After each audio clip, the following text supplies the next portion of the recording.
नमस्कार विद्यार्थी मित्रांनो, तुमचे स्टडी टाइम या यूट्यूब चॅनलमध्ये मनपूर्वक स्वागत। आज आपण इयत्ता 8वी विषय सामान्य विज्ञान यामधील धडा पहिला सजीव सृष्टी व सूक्ष्मजीवांचे वर्गीकरण याचा स्वाध्याय व उत्तरे पाहणार आहोत। चला तर मग सुरुवात करूया आपल्या स्वाध्यायाला। त्यामधील पहिला प्रश्न, जीवाणू, आदिजीव, कवके, शैवाल, आदिकेंद्रकी, दृश्य केंद्रकी, सूक्ष्मजीव यांचे वर्गीकरण फिटाकर पद्धतीने मांडा। आपल्याला हे वर्गीकरण फिटाकर पद्धतीने मांडायचे आहे। चला तर पाहूया उत्तर। 1. जीवाणू, सृष्टी, मोनेरा। दुसरं आदिजीव, सृष्टी, प्रोटिस्टा। तिसरं शैवाल, एकपेशीय असल्यास सृष्टी, प्रोटिस्टा आणि बहुपेशीय असल्यास सृष्टी, वनस्पती। चौथा आहे आदिकेंद्रकी, सृष्टी, मोनेरा। पाचवा आहे दृश्य केंद्रकी, मोनेरा सोडून इतर कोणतीही सृष्टी असू शकते। आणि 6वं आहे सूक्ष्मजीव, सृष्टी, मोनेरा किंवा प्रोटिस्टा। चला तर मग आता पाहूया पुढचा प्रश्न। प्रश्न दुसरा, सजीव, आदिकेंद्रकी, दृश्य केंद्रकी, बहुपेशीय, एकपेशीय, प्रोटिस्टा, प्राणी, वनस्पती, कवके यांच्या सहाय्याने पंचसृष्टी वर्गीकरण पूर्ण करा। आणि हा तक्ता दिलेला आहे, तो आपण व्यवस्थित पूर्ण करायचा आहे। चला तर मग सुरू करूया। सजीव, खाली येईल आदिकेंद्रकी आणि दृश्य केंद्रकी। त्यामध्ये आदिकेंद्रकी मध्ये खाली आहे एकपेशीय दिलेला आहे, त्याच्या खाली लिहायचं आहे मोनेरा।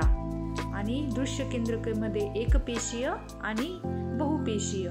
एकपेशीय मध्ये आहे प्रोटिस्टा आणि बहुपेशीय मध्ये आहे कवक, प्राणी आणि वनस्पती। विद्यार्थी मित्रांनो, हा तक्ता असा व्यवस्थित पूर्ण करायचा आहे। चला तर मग पाहूया पुढचा प्रश्न। पुढचा प्रश्न पाहण्या अगोदर तुम्ही जर चॅनलवर नवीन असाल तर सबस्क्राईब करायला विसरू नका आणि एक लाईक नक्की करा। आता पाहूया प्रश्न तिसरा, माझा जोडीदार शोधा। त्यामध्ये अ आणि ब गट दिलेले आहे। अ गटामधील दुसरा, ब गटामध्ये जो जोडीदार आहे तो शोधायचा आहे। चला तर मग पाहूया याचं उत्तर। कवक याची जोडी आहे कॅन्डिडा। प्रोटोझोआ याची जोडी आहे अमिबा। विषाणूची जोडी आहे बॅक्टेरिया रिओफेज। शैवालची जोडी आहे क्लोरेला। जीवाणूची जोडी आहे आदिकेंद्रकी। ह्या आहेत आपल्या जोड्या लावा। चला तर आता पुढचा प्रश्न पाहू।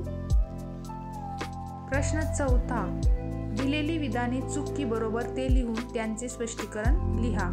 विधान चुकी बरोबर ते सांगायचं आणि त्याचं स्पष्टीकरण द्यायचं। पहिला आहे लॅक्टोबॅसिलाई हे उपद्रवी जीवाणू आहेत। हे विधान चूक आहे। लॅक्टोबॅसिलाई हे उपयोगी जीवाणू आहेत। दुधाचे दह्यात रूपांतर करण्यासाठी त्याचा वापर होतो।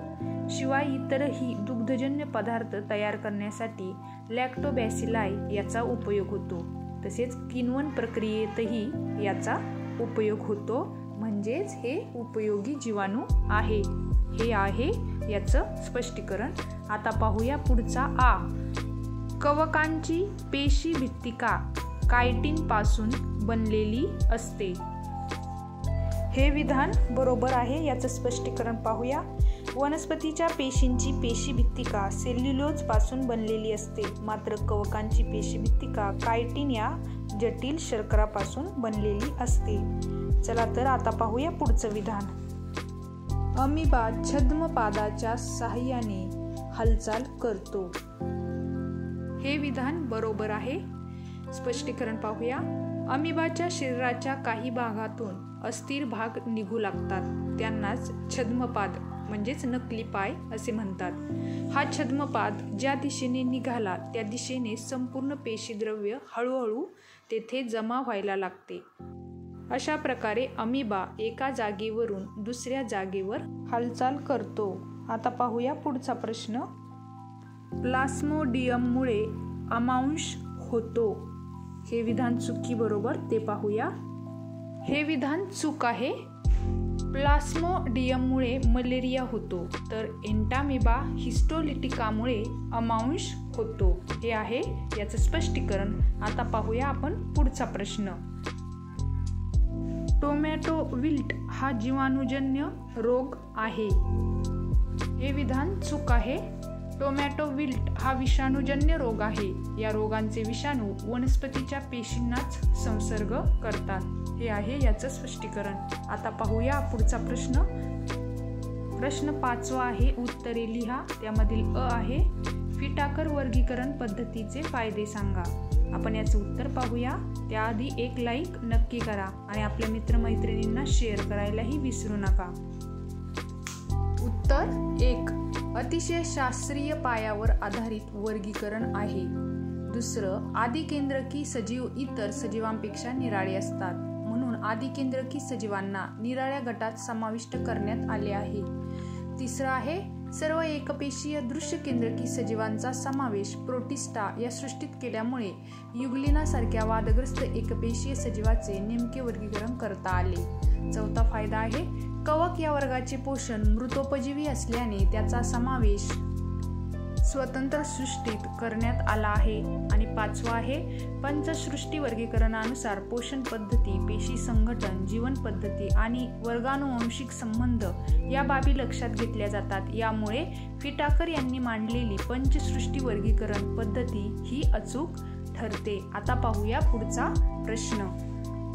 प्रश्न दुसरा आ आहे विषाणूंची वैशिष्ट्ये लिहा. आपल्याला इथं विषाणूंची वैशिष्ट्ये लिहायची आहे. चला तर पाहूया उत्तर. 1. विषाणू हे एका संरक्षक कवचामध्ये आच्छादलेले असतात. दुसरं, त्यांना अंकुशदार असे टोक असतात, ज्यांच्या साहाय्याने ते दुसऱ्या जीवाणूंच्या पेशीवर चिकटतात. तिसरं, विषाणूंना पेशी रचना नसते. चौथं, ते श्वसन करत नाही, चयापचय क्रिया करत नाही, तसेच त्यांची वाढही होत नाही, मात्र त्यांचे प्रजनन होते.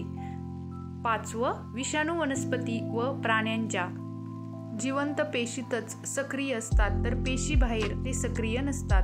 विषाणू हे अतिसूक्ष्म असून फक्त इलेक्ट्रॉन सूक्ष्मदर्शीनच ते दिसू शकतात. ही आहेत यांची वैशिष्ट्ये. आता पाहूया पुढचा प्रश्न.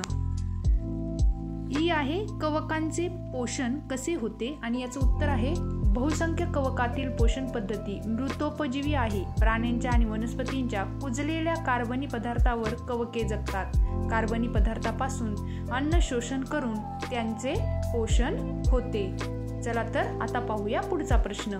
मोनेरा या सृष्टीमध्ये कोणकोणत्या सजीवांचा समावेश होतो आणि याचं उत्तर आहे मोनेरा या सजीव सृष्टीत सर्व सजीव एकपेशीय असतात. दुसरं आहे त्यांच्यात स्वयंपोषी किंवा परपोषी अशा दोन्ही प्रकारच्या पोषण पद्धती आढळतात. तिसरं आहे हे सर्व सजीव आदिकेंद्रकीय असून त्यात पटलबद्ध केंद्रक किंवा पेशी अंगके नसतात. आणि शेवटचा आहे या सृष्टीत निरनिराळे जीवाणू आणि नीलहरित शैवालांचा समावेश होतो. आता पुढचा प्रश्न पाहू. ओळखा पाहू मी कोण. त्यामधील अ आहे मला केंद्रक प्रद्रव्य पटल किंवा पेशी अंगके नसतात. ओळखा पाहू मी कोण.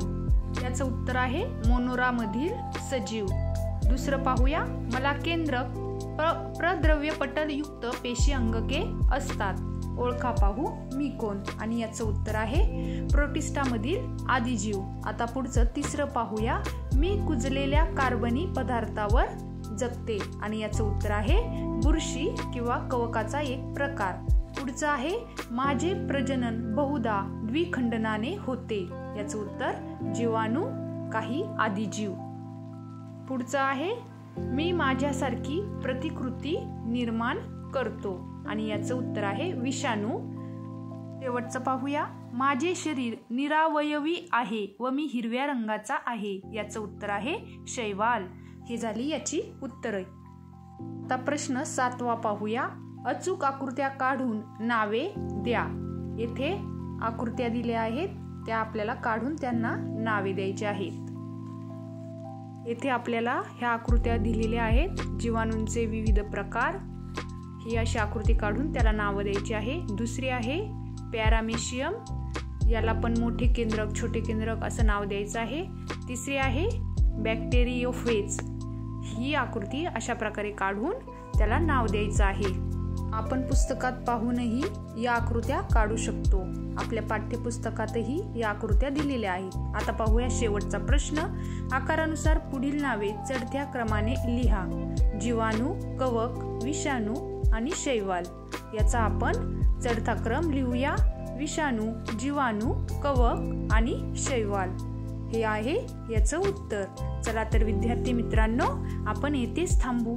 परत भेटू पुढील स्वाध्यायात. तोपर्यंत लाईक, शेअर आणि कमेंट करायला विसरू नका. धन्यवाद.